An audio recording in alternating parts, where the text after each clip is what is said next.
Good morning. फिर से आपको मुर्मू ब्लॉग चैनल पर स्वागत है। दोस्तों, आज है मकर संक्रांति और आज हमारे घर में बहुत सारे आइटम हो रहा है। तो चलिए हम देखते हैं आज क्या सब आइटम हो रहा है। और आज से ज़्यादा कल बहुत बड़े ब्लॉग होगा। तो आज का वीडियो आज ही देखते हैं और दूसरा वीडियो हम बाद में देखेंगे। तो चलिए चलते हैं।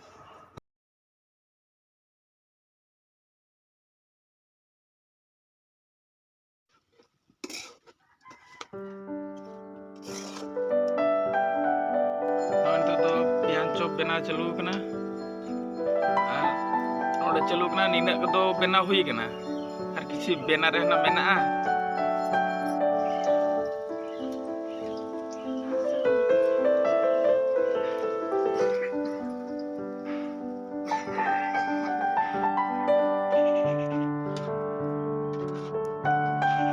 सुखी जिल कना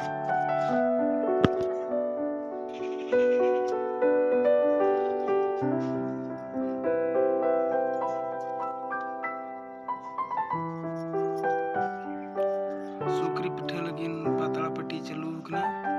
तो नुआ पतला हुई लखन नुआ रे सुकरी पिठा बना हुआ।